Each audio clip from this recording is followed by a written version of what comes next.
Hola, me llamo Sofía y, por las vueltas que da la vida, a mis 40 y pocos años, ya me he casado 2 veces. Vivo en el área metropolitana de Madrid. Claro que, siendo este mi segundo matrimonio, puedo decir que todavía estoy de luna de miel, ¿no? En este momento he construido una nueva familia con mi nuevo marido y estoy viviendo una vida verdaderamente feliz. Hace poco tiempo, un gran problema y una gran preocupación se resolvieron, y para celebrarlo, he decidido compartir mi antigua historia, para liberarla de una vez por todas de mi corazón. Para contar esta historia, creo que necesito empezar por hablar de mi personalidad. Desde pequeña, siempre he tenido esta extraña característica de que, cuando me encargaba de algo, lo llevaba hasta el final. Durante la etapa escolar, siempre fui la delegada de clase, y en la universidad, llegué a ser presidenta de la asociación de estudiantes. Incluso me gustaba hacerlo, pero no era algo en lo que insistiera. Sin embargo, si nadie más daba un paso al frente, el trabajo siempre acababa en mis manos. Una vez, sintiendo que siempre era yo la que lo asumía todo, intenté cederle el turno a otra persona. Pero, al ver a los demás hacer las cosas, me sentía un poco frustrada y acababa prefiriendo encargarme yo de todo. Por encima de todo, mi gran fortaleza siempre fue la parte financiera y contable, ya fuera organizando el regalo del día del maestro en el colegio o juntando dinero para los gastos del viaje de fin de curso en la facultad, siempre era lo mismo. Para mí, era imposible dejar las cosas al azar, sin saber quién había pagado qué y dónde se había gastado el dinero. Guardaba cada ticket, cada recibo, y lo organizaba todo para que no hubiera confusiones más tarde. Había compañeros que pensaban que eso era una exageración. Vaya, Sofía, eres increíble. ¿De verdad hace falta organizar todo esto así? Es solo para no liarnos más tarde, pero es dinero de todos. ¿Cómo nos vamos a liar? Es solo dividirlo todo a partes iguales. Y ya está. Ahora está todo bien, pero luego siempre surgen problemas. Si es por dividir a partes iguales, para mí es más fácil, pero hay que prevenir cualquier eventualidad. Cuando yo decía esto, todos asentían, y el asunto moría ahí. Sé que algunos amigos podían considerarme un poco agobiante, pero siempre he creído que, en asuntos públicos y de dinero, esta organización era esencial. Nunca lo vi como un defecto. Al contrario, siempre lo he considerado una de mis mayores cualidades. Al menos, cuando yo estaba al cargo, rara vez había malos rollos entre la gente por culpa del dinero. Llegó a un punto en que, incluso cuando me iba de vacaciones con mis amigos de toda la vida, era yo quien gestionaba el dinero del viaje. No era algo que yo me ofreciera a hacer, pero siempre terminaba así. Simplemente no me gustaba la sensación incómoda que quedaba al final. Las vacaciones son para crear buenos recuerdos, y discutir por dinero después solo lo estropea todo. ¿Verdad? Con esta personalidad, fue natural que mi carrera profesional siguiera esa dirección. Estudié mucho para ser contable colegiada. Pensé que, si me convertía en contable o auditora, podría usar esta aptitud mía de la mejor manera. Por eso, me preparé con mucha seriedad. Pero, cuando hice el examen de acceso al colegio de contables, me di cuenta de que era mucho más difícil de lo que imaginaba. No era solo coger una calculadora y hacer cuentas, era mucho más complejo. Y suspendí varias veces. Por más que me esforzaba, no lo conseguía. Con el tiempo, empecé a sentirme presionada. Si tardaba más, me quedaría atrás con respecto a mis amigos en términos de carrera, y sería más difícil encontrar un buen empleo en una empresa de renombre. Pensé mucho si debía seguir insistiendo, o si debía cambiar de rumbo. Al final, renuncié valientemente a ser contable, y encontré trabajo en una empresa privada. Era una pyme, pero parecía tener un futuro prometedor. Era una empresa de diseño de interiores, una especie de franquicia de una gran marca. Por eso, parecía bastante estable, y decidí arriesgarme. Mi trabajo no era en el área de la ejecución de los proyectos de interiores. Yo atendía a los clientes y elaboraba los presupuestos. Al principio, fue bien. Estaba acostumbrada a los números, por lo que era rápida haciendo cálculos. Y como siempre había hablado mucho en público, las reuniones con los clientes no eran tan difíciles como pensaba. Sin embargo, con el paso del tiempo, me di cuenta de que lo más importante en este trabajo no era la capacidad de cálculo ni las habilidades de comunicación. Lo más importante era la resistencia mental. Este trabajo nos desgastaba poco a poco. Como los proyectos de interiores implican mucho dinero, había muchísima gente intentando ahorrar hasta el último céntimo. Este precio no tiene ningún sentido. Ya he estado mirando en varios sitios. Estimado cliente, el precio de los materiales ha subido muchísimo últimamente. Este es el valor más ajustado que podemos ofrecer. Esa historia es la misma en todas partes. En otros sitios, no me dieron un precio tan alto. Si tiene el presupuesto que vio, ¿podemos echarle un vistazo? Puede que haya diferencias en la composición de los materiales. Podemos comprobar si hay algo en lo que podamos ajustar. Fui a una tienda en otro barrio y era mucho más barato. Al final, todo viene de la misma fábrica, ¿no? ¿Qué margen de beneficio estáis poniendo vosotros? Algunos de los materiales que el cliente ha elegido son desarrollados y distribuidos exclusivamente por nosotros. La diferencia de precio probablemente venga de ahí. Si tiene dudas, no necesita decidir hoy. Puede ver otras propuestas y, cuando se decida, vuelva a contactarnos. No, no quiero pensar más. Quiero comprar aquí. Por eso, le pido que me haga un descuento. ¿Qué podemos ajustar aquí? Dice que esto no se puede.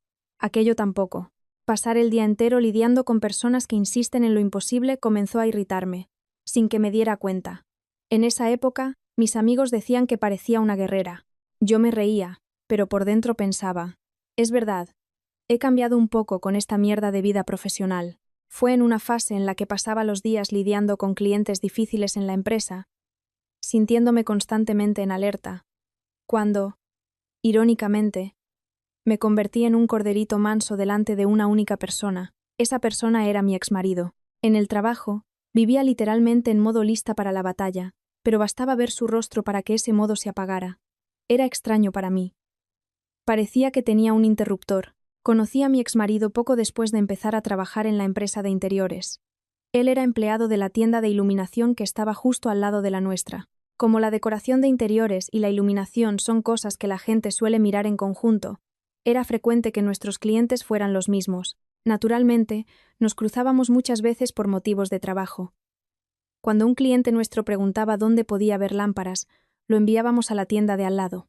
Y cuando un cliente de allí preguntaba si ellos también hacían reformas, lo mandaban a nuestra empresa. Esto ocurría varias veces al día, así que acabamos por saludar automáticamente a los empleados de la tienda de iluminación.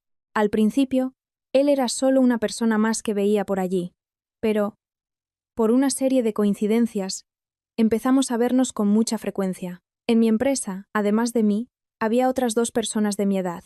En cambio, la tienda de iluminación donde trabajaba mi exmarido, a pesar de ser un espacio grande de 3 plantas, era un negocio familiar. Trabajaban allí los dueños, una pareja y algunos familiares. Como resultado, mi exmarido era el único joven allí, trabajando en medio de adultos con una diferencia de edad considerable. Quizás por eso, a la hora de comer, siempre venía a nuestro lado. Al parecer, sus jefes pensaban que comer fuera era un despilfarro, y siempre traían tupper. Así, él acababa quedándose solo. En cierto momento, se convirtió en una costumbre que viniera a comer con nosotros a nuestra empresa. Cuando venía, formábamos un grupo de 4. Era el número ideal para no tener dudas al elegir el menú y para pedir varias cosas y compartir. Además, él tenía una personalidad relajada y simpática, por lo que todos lo acogieron bien. Hola, ya estoy aquí. ¿Habéis decidido el menú de hoy? Todavía no. Íbamos a pedir ahora. Tuvimos un cliente justo antes de comer que era muy tiquismiquis, y acabamos de terminar ahora. Ah, ¿por casualidad era un señor con un chaleco beige? Yo también lo pasé mal con él por la mañana. Ni me lo digas. Era él. Ya me lo imaginaba. ¿Entonces también fue a vuestra tienda? Pues sí. Oye, ¿qué tal si comemos algo bien picante hoy? Creo que todos necesitamos desahogarnos. Era así. Conversaciones banales, pero aquel ambiente alegre me reconfortaba enormemente. Por muy complicada que tuviera la cabeza con el trabajo, durante la comida solo hablábamos de comida, del tiempo, de los mejores restaurantes de la zona, cosas sencillas. Dicen que los lazos se crean en la mesa. Y fue exactamente lo que pasó. Además, mis 2 compañeros ya estaban casados.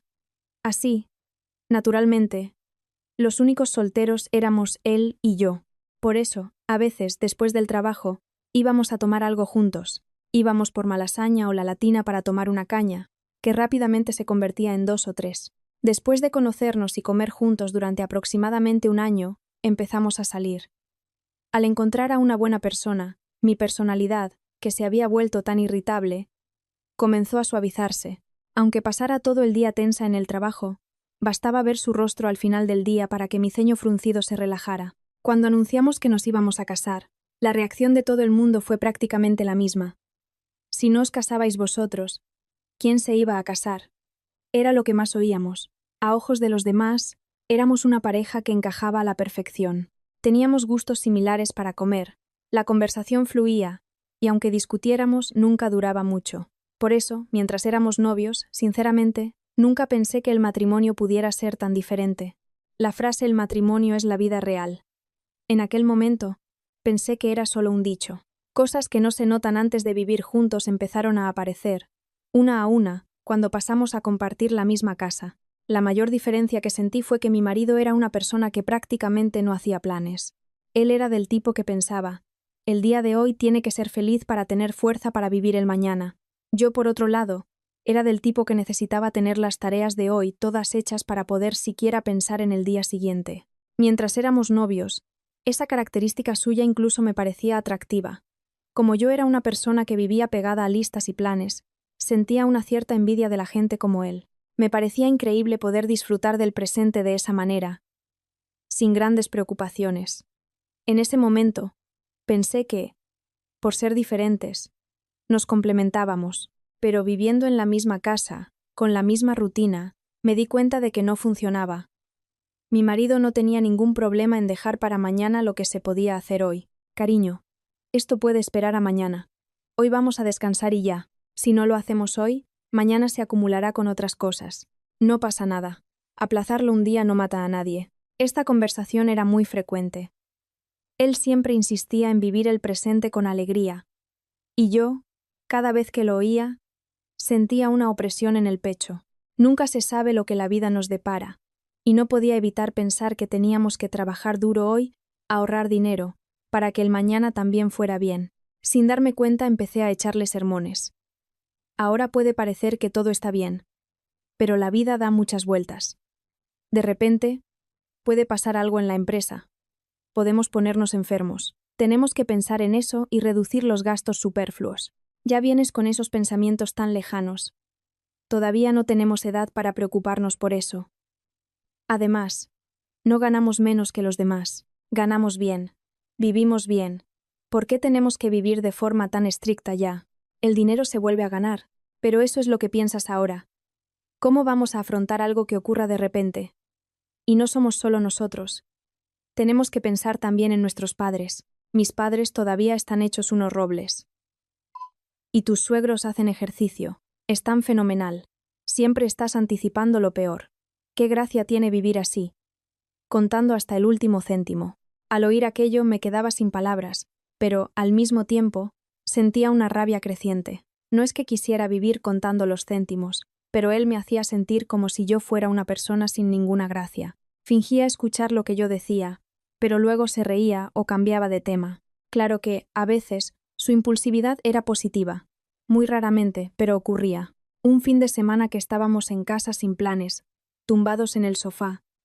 De repente agitaba las llaves del coche y decía: «Cariño, estar en casa sin hacer nada es un rollo.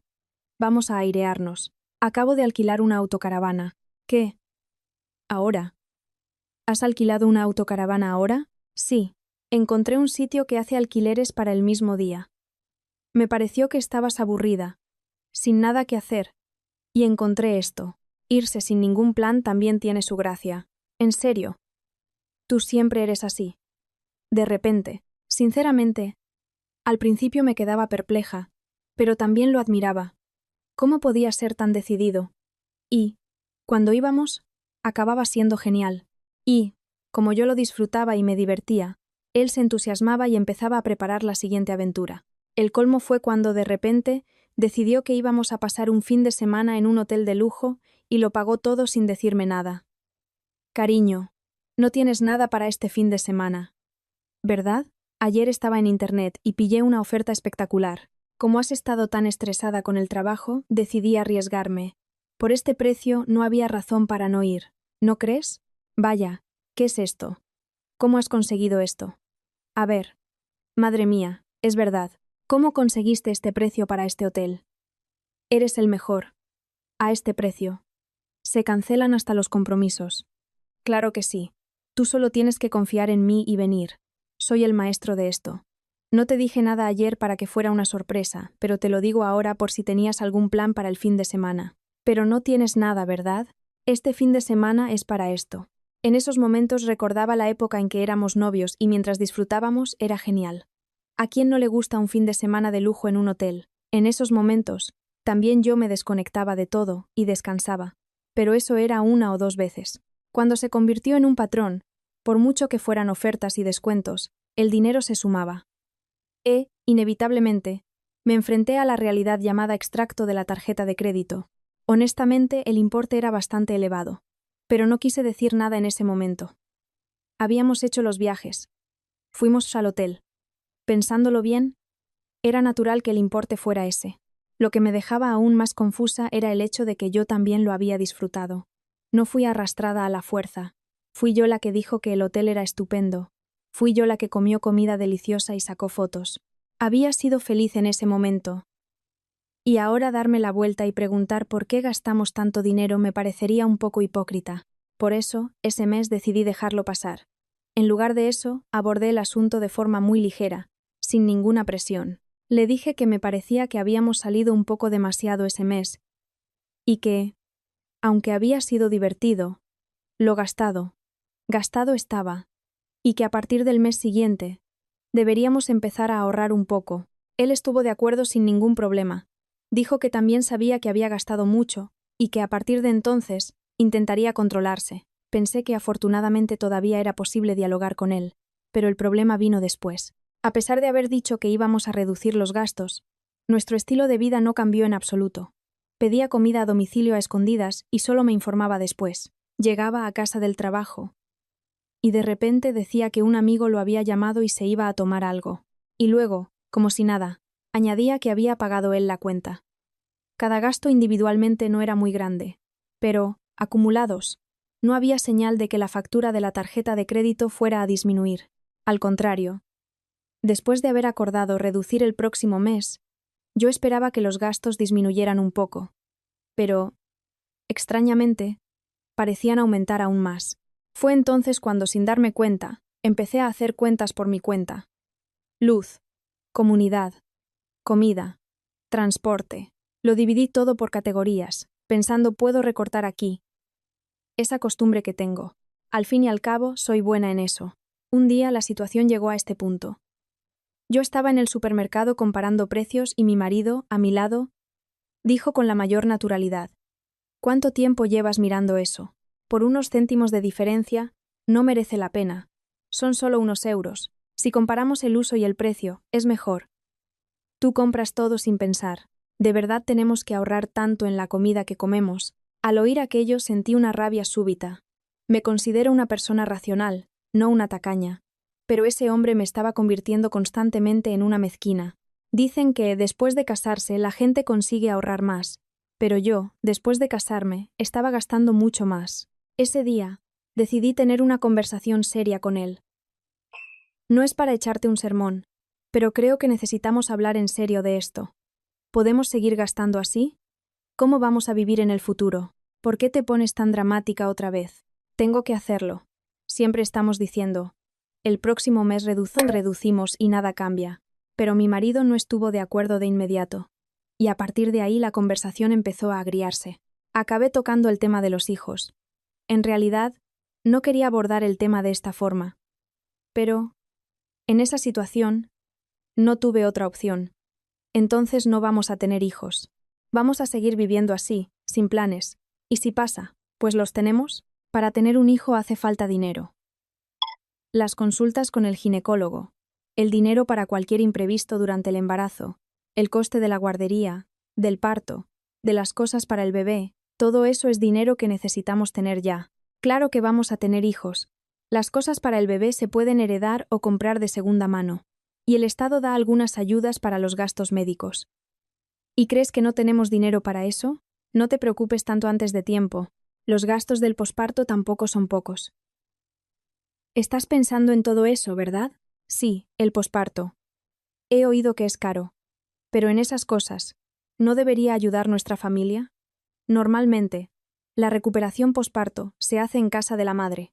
Si no tenemos dinero para una clínica, te quedas en casa de tu madre recuperándote. En ese momento, me di cuenta de que era un completo irresponsable.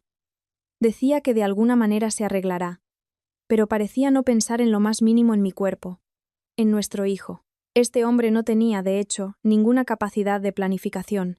Para él, el dinero, los hijos, todo se resolvía sobre la marcha. Sentí que aún no tenía certezas. Por eso, sin que mi marido lo supiera, empecé a tomar la píldora. Al escribir esto, siento cierto reparo, pero mi intención no era no tener hijos nunca. En absoluto. Yo solo quería esperar, al menos, hasta que estuviéramos preparados, como pareja, para tener un hijo. No se trataba de tener todo el dinero perfectamente ahorrado, sino de tener, como mínimo, un plan. Pero mi marido seguía con la actitud de «ya veremos», y francamente, la que pasa por el embarazo y las dificultades soy yo. Por eso, sus palabras me asustaban. El problema fue que, estúpidamente, me descubrió. Un día, de repente, mi marido apareció con la caja de las pastillas en la mano y me miró. Tenía una expresión completamente seria. «¿Qué es esto?» «Cariño, eso». «Escúchame primero. ¿Estabas tomando la píldora a mis espaldas?» «No es exactamente a escondidas. Es que siento que todavía no estoy preparada.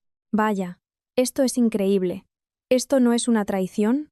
A partir de ese momento dejó de ser una conversación y pasó a ser una discusión unilateral. Claro que yo me había equivocado al tomar la decisión sin hablar con él, así que no tenía mucho que decir. Intenté calmarlo, convencerlo, pero no estaba dispuesto a escucharme. Decía que se sentía completamente excluido. Un hijo se hace entre dos. ¿Por qué había decidido yo sola? Decía que su orgullo estaba completamente destrozado. Yo argumenté que tener un hijo sin estar preparados era aún más irresponsable. Pero mis palabras no tuvieron ningún efecto. Dinero, dinero, dinero. Solo tienes dinero en la cabeza. ¿Y los niños con qué se crían, si no es con dinero? ¿Crees que todo el mundo va con una calculadora en la mano decidiendo si tiene hijos? Di algo que tenga sentido. La discusión acabó llegando a oídos de mi suegra. O mejor dicho, mi marido debió de contárselo todo. Lo dolido que se sentía, que la nuera estaba tomando la píldora para no tener hijos. A partir de entonces, empecé a recibir llamadas de mi suegra. Si era para esto, ¿para qué te casaste? ¿Cómo tomas una decisión tan importante tú sola? Hoy en día hay tanta gente sufriendo por no poder quedarse embarazada, y tú, en lugar de esforzarte, tomas la píldora. ¿Cómo has sido capaz de hacer algo así? Señora, no es que no quiera tener. Entonces, ¿qué es? ¿Y si después, por culpa de esas pastillas, no puedes tener hijos? En un mundo como el de hoy, no tener hijos por falta de dinero no tiene sentido. Cualquiera que fuera mi explicación, yo ya era la nuera mala. En ese momento mi marido tuvo una idea completamente diferente. Cansado de hablar de dinero, y diciendo que no tener un hijo por esa causa no tenía sentido, decidió que iba a resolver el problema financiero él mismo, y la solución que encontró fue un negocio. Voy a abrir un pequeño negocio. Yo entiendo de iluminación, ya sabes. Tengo un ojo para las lámparas que es espectacular. ¿Qué estás diciendo? De repente, incluso las personas más competentes pueden llevar un negocio a la quiebra. ¿Crees que es chasquear los dedos y abrir una tienda? Eres tan frustrante. Cualquier cosa que digo, tú dices enseguida que no. Nunca me apoyas. Hay que empezar algo para ver los resultados. Quedarse solo con miedo no lleva a ninguna parte. Le dije que él era el que estaba diciendo tonterías. De verdad que se lo dije. Ya íbamos con el presupuesto ajustado. ¿Cómo pensaba en abrir un negocio? Y, como mínimo, si iba a abrir un negocio, tenía que prepararlo debidamente, ¿no? Pero no me escuchó. Al final, con la ayuda de mi suegra, abrió una pequeña tienda de iluminación en el centro de Madrid. Mi marido decía que tenía un ojo increíble para las lámparas y que la gente aparecería de forma natural, y después pasaba el día entero metido en la tienda sin hacer absolutamente nada.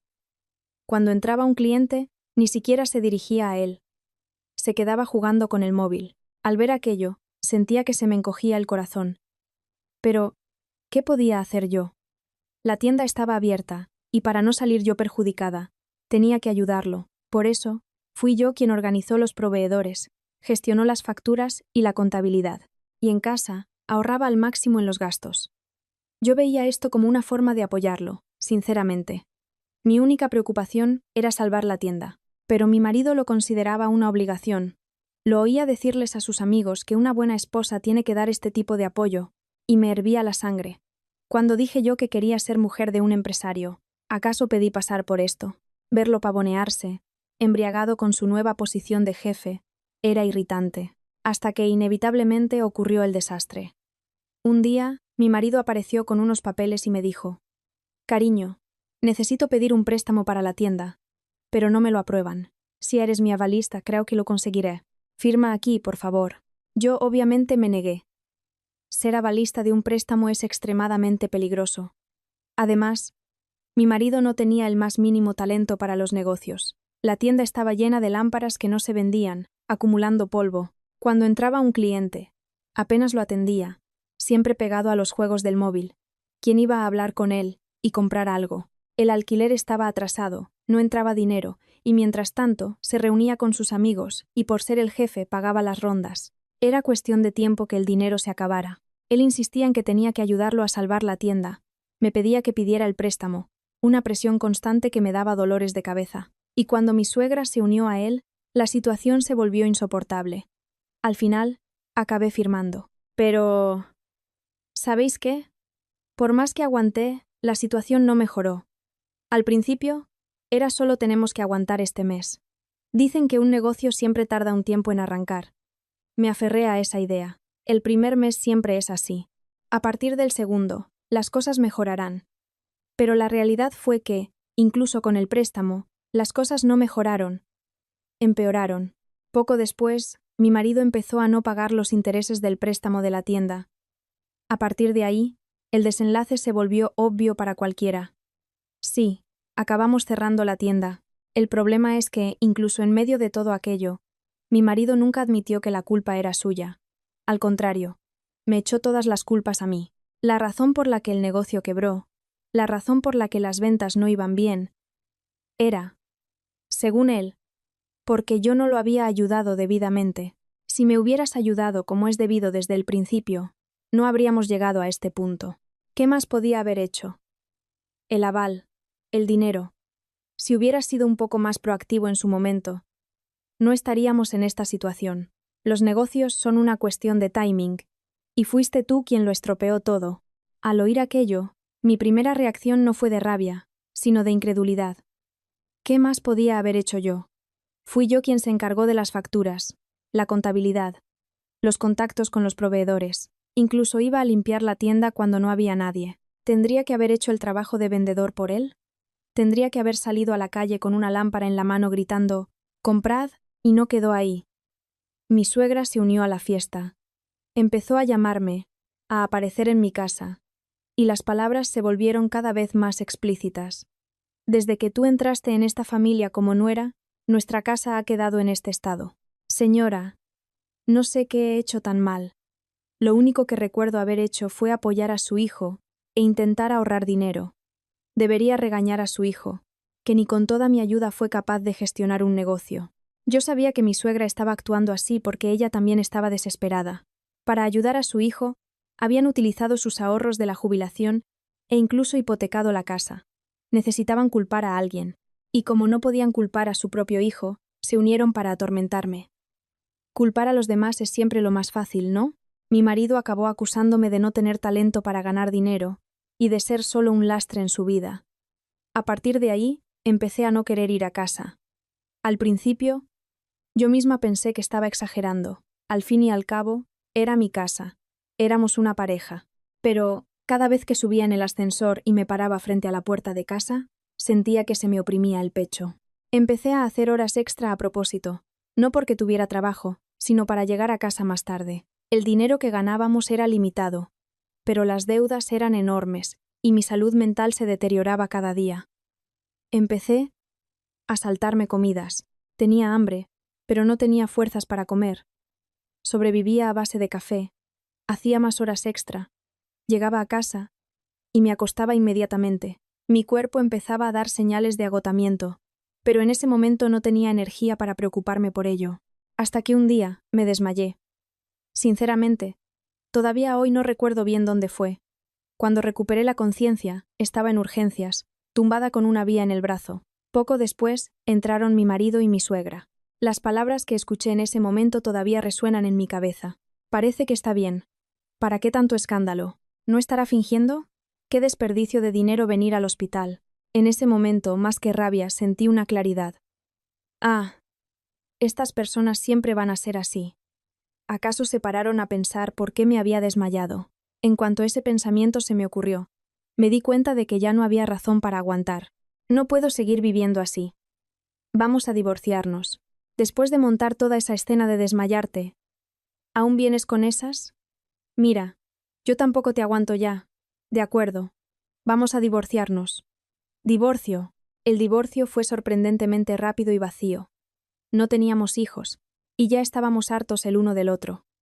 Repartimos lo que teníamos y nos dimos la espalda, con la promesa de no volver a vernos nunca más. Después del divorcio, desarrollé un verdadero pavor a los hombres.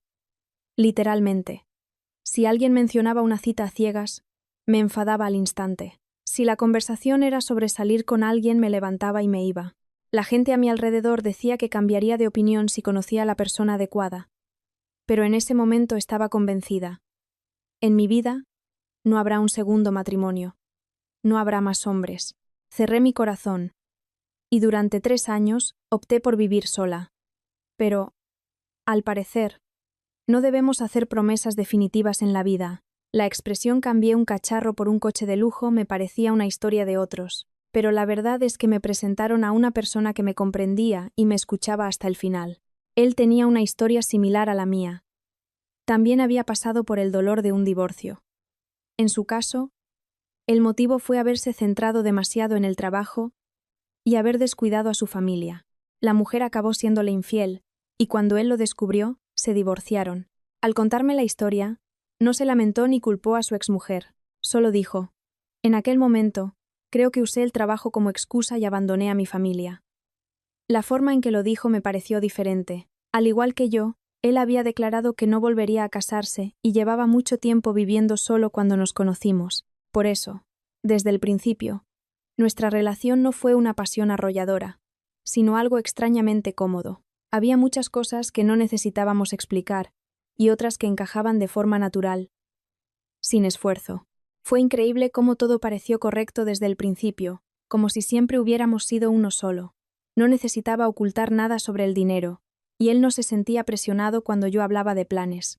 Aquellas cuestiones que causaron tantos conflictos con mi exmarido, la forma de gastar el dinero, el estilo de vida, con él, simplemente no existían. Acabamos casándonos. Y con mi nuevo marido, fui yo quien sintió primero el deseo de tener un hijo. Con mi exmarido, la idea de tener un hijo con alguien tan irresponsable, que decía, es solo tenerlo, me asustaba. Pero esta vez fue diferente.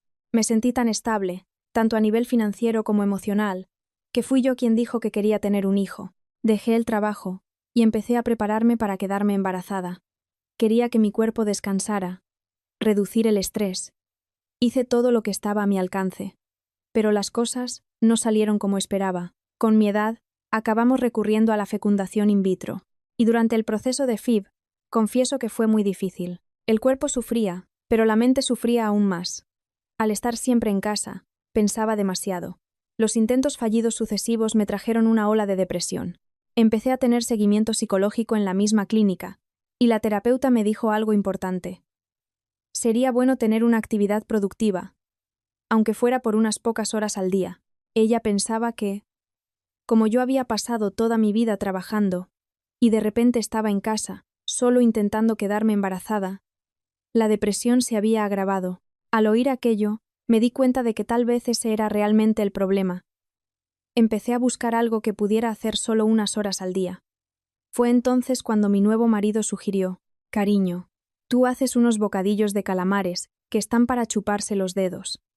¿Qué tal si abres un pequeño bar de tapas cerca de un colegio o un centro de estudios? ¿Un bar de tapas? Me gusta la idea de trabajar, pero un negocio de hostelería, aunque sea pequeño, ¿no será demasiado agotador? Sería algo muy pequeño, no para que trabajes todo el día, sino solo unas horas, para que no te sientas tan aburrida. ¿Qué te parece? Pero, ¿no sería un desperdicio de dinero si no da beneficios? Cariño, vamos a dejar una cosa muy clara. El objetivo de esto no es ganar dinero, es para ti. Como tu actividad ha disminuido, esto sería una forma de trabajar, conocer gente y cuidar tu salud mental. Y los tratamientos cuestan dinero. No es para que te agobies si no da beneficios. ¿Entendido? Cariño, estoy muy conmovida. Muchas gracias. Y así, abrí una pequeña cafetería. No estaba justo enfrente de un colegio, sino en un edificio cercano. Funcionaba solo 3 o 4 horas al día, coincidiendo con el horario de salida de las clases y de los centros de estudio. En la inauguración invité a algunos excompañeros de trabajo y amigos a una pequeña celebración. Fue agradable volver a ver a todo el mundo. Mi marido pasaba por el local muchas veces para hacerme compañía, y a veces se ponía el delantal y trabajaba conmigo durante esas horas antes de irnos a casa. Al estar ocupada unas horas al día, sentí, sorprendentemente, la mente más ligera. Sentí que mi vida volvía a encarrilarse. Hasta entonces, pensaba que bastaba con vivir tranquilamente y que el pasado estaba completamente zanjado. Pero la vida no nos deja olvidar el pasado tan fácilmente. Nunca imaginé que aquellas personas volverían a aparecer frente a mí de la forma más inesperada. Pasaron algunas semanas desde que abrí la cafetería. El espacio era pequeño, pero limpio y ordenado. Como solo funcionaba durante unas horas, coincidiendo con el horario escolar, era físicamente soportable, y sobre todo mis días eran sencillos. Preparar bocadillos, hacer croquetas, mantener la sopa caliente. Un día sencillo, pero al estar ocupada, los pensamientos inútiles disminuían. Fue en uno de esos momentos de relajación cuando apareció un cliente completamente inesperado.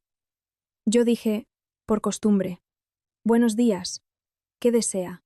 Pero, en ese instante, mi boca se cerró. Mis ojos los reconocieron de inmediato, pero mi cerebro tardó en procesar la información.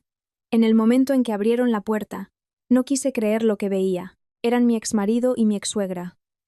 En cuanto entraron, mi exmarido fue el primero en hablar. Vaya. Después de firmar los papeles del divorcio con tanta arrogancia, ahora estás aquí preparando bocadillos. Pensé cómo sabrían dónde encontrarme. Por lo que entendí de la conversación, él había estado tomando algo con unos excompañeros míos, y alguien, sin querer, mencionó que había ido a la inauguración de mi cafetería. Una persona normal, al oír hablar de su exmujer, diría, «Ah, qué bien», y cambiaría de tema. Pero mi exmarido, al oír aquello, pensó, «Tengo que ir a reírme de ella». Y encima trajo a su madre. Es increíble, ¿no? Mientras hablaba, golpeaba con los dedos el mostrador. Miró alrededor del local y sonrió de lado. Después de irte de casa diciendo que querías el divorcio, pensé que quizás te habías buscado a otro. Parece que acerté, ¿no? ¿Qué quieres? Apareciendo aquí de repente. Yo todavía estoy solo, y tú ya te has vuelto a casar. A lo mejor deberíamos revisar el reparto de bienes. ¿No crees? Ya han pasado 5 años desde que nos divorciamos. En estos 5 años he conocido a una buena persona y me he casado. ¿Te molesta tanto? Mi exmarido se rió a carcajadas y respondió, ¿creías que te tenía envidia? ¡Qué gracia! Aunque viviera en la miseria, nunca me rebajaría a tener un bareto cutre como este. A continuación, miró a mi nuevo marido de arriba abajo. Ese día, mi marido también estaba trabajando conmigo desde temprano, con el delantal puesto. Su mirada era la de quien está evaluando a una persona. «Ah, os habéis encontrado bien el uno al otro. El nivel es el mismo». En ese momento sentí que me hervía la sangre. Esos dos, después de separarnos, debían seguir su camino. ¿Por qué habían venido hasta aquí para provocarme? Y si querían provocar, que lo hicieran solo conmigo. ¿Por qué tenían que meter a mi nuevo marido, que no tenía culpa de nada, en esto? Estaba a punto de gritar, cuando, en ese preciso instante, la señora de la inmobiliaria de al lado, que había venido a por un bocadillo, vio la escena, miró de reojo a mi exmarido y entendió inmediatamente lo que estaba pasando. Con tantos años de negocio en el mismo sitio, su capacidad para leer el ambiente era de primera. De repente, se giró hacia mi marido con una amplia sonrisa y dijo, «Hombre, señor propietario, buenos días». Mi exmarido abrió los ojos como platos y mi exsuegra se quedó petrificada. «¿Propietario?», preguntó mi exmarido, atónito. La señora de la inmobiliaria, como si estuviera esperando el pie, empezó a hablar. Ella ya habla rápido por naturaleza, pero ese día parecía una ametralladora. Ah, ¿no lo sabía? Claro. Imagino que saber cómo vive ahora su exmujer le daría un dolor de estómago, ¿no? ¿Este señor de aquí? ¿Solo en esta zona? Tiene 3 edificios comerciales como este. Los ingresos de los alquileres ya le dan para vivir sin hacer nada. Pero aún así, para que su esposa no se aburra, le abre una cafetería. ¿Es o no es un marido atento? Y continuó, provocándolos sutilmente, diciendo cosas que ni siquiera eran necesarias. Y ya sabéis cómo es, ¿no? Cuando una persona presume de sus propios logros, suena un poco forzado. Pero con la señora de la inmobiliaria hablando por nosotros, mi marido, que ya es una persona fantástica, pareció aún más increíble. Yo, a su lado, solo sonreía, miré de reojo a mi exmarido, y su cara estaba completamente roja. Pero claro, como yo era el blanco más fácil, se giró hacia mí. ¿Y tú? ¿Con qué cara has engañado a un propietario de estos para casarte con él? Fue gracias a usted, que no supo reconocer la joya que tenía, y la tiró, que yo tuve la suerte de encontrarla. Le estoy muy agradecido por ello. Con esta única frase, las caras de mi exmarido y de mi exsuegra se pusieron rojas al mismo tiempo. Mi nuevo marido había tomado la iniciativa, y yo no podía quedarme callada. Por eso, también di las gracias. Yo también te lo agradezco. Dicen que después de un coche viejo viene uno de alta gama. Gracias a ti. He podido comprobarlo personalmente. El rostro de mi exmarido se endureció. Y no me detuve ahí. Quizás por estar siendo completamente sincera, las palabras me salían con fluidez. Se preocupa tanto por mí, que no sé qué hacer. Como me estaba aburriendo en casa mientras intentamos tener un hijo, abrió esta cafetería para que tuviera una actividad productiva. Por eso, ahora trabajo solo 4 horas al día. Es una vida muy tranquila. Vas a tener un hijo. Cuando estabas con nuestro hijo, decías que no querías. Sí, solo se puede tener un hijo cuando se tienen las condiciones para criarlo, ¿no cree? Este hombre de aquí, con el dinero que gana de los alquileres al mes, además, es una persona que entiende lo que quiero, y necesito incluso, antes de que yo lo diga. Una persona así no sería un padre fantástico. Por eso insistí yo. Yo quiero tener un hijo. Cuanto más hablaba, más se ensombrecían las expresiones de mi exmarido y mi exsuegra, y di el golpe de gracia. Cuando estuve enferma, sufrió a mi lado y me cuidó en el hospital.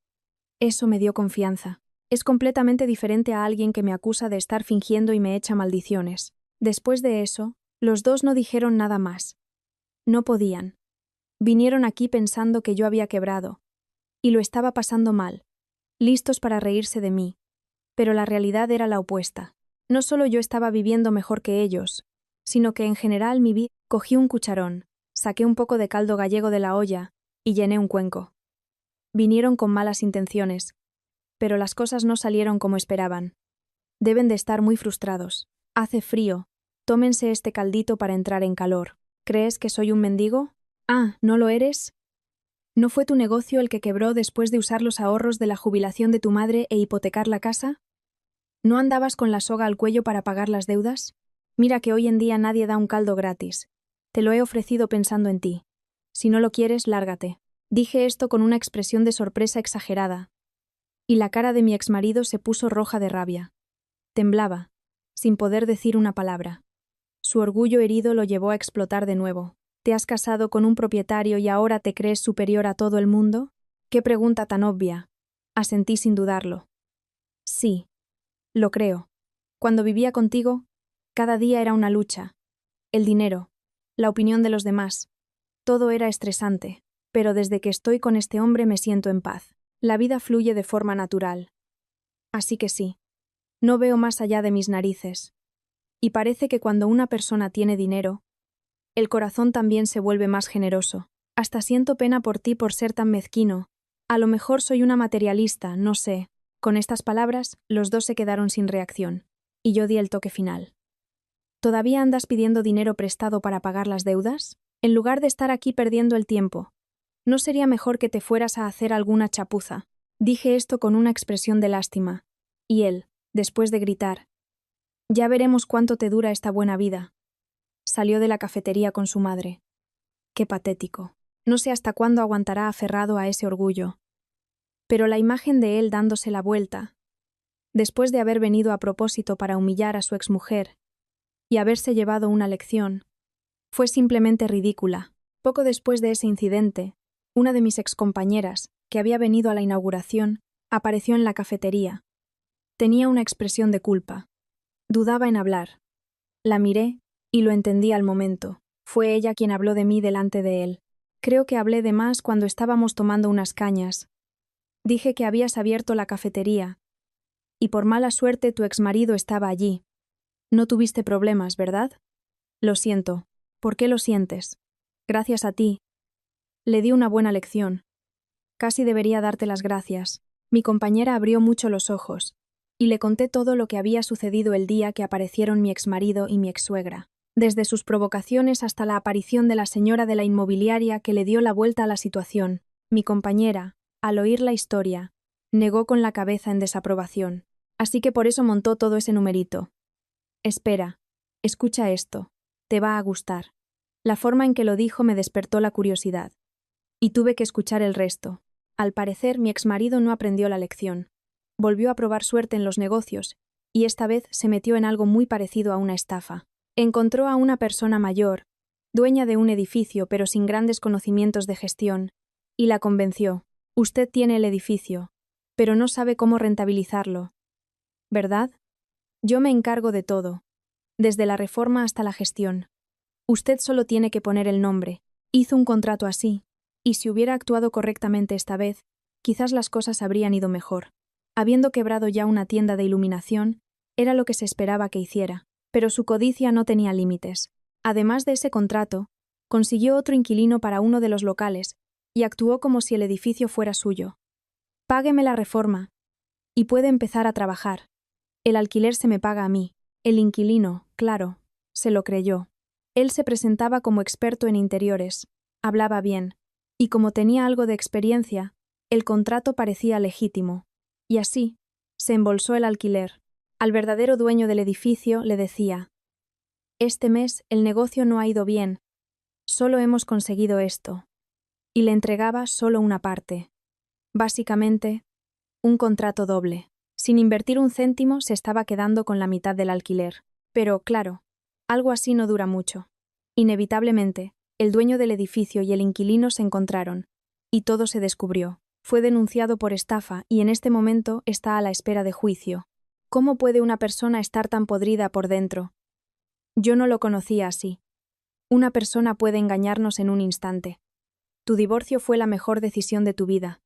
En serio, al oír aquello sentí un sabor amargo en la boca, pero pensé: menos mal que me libré de él a tiempo.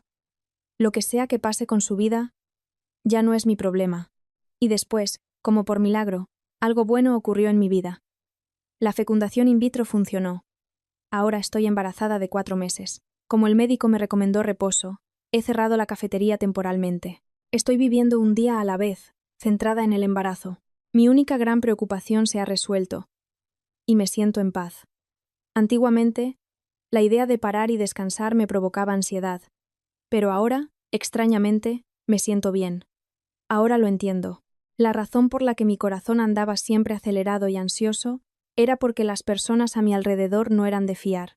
Estoy inmensamente agradecida por haber encontrado a una persona así.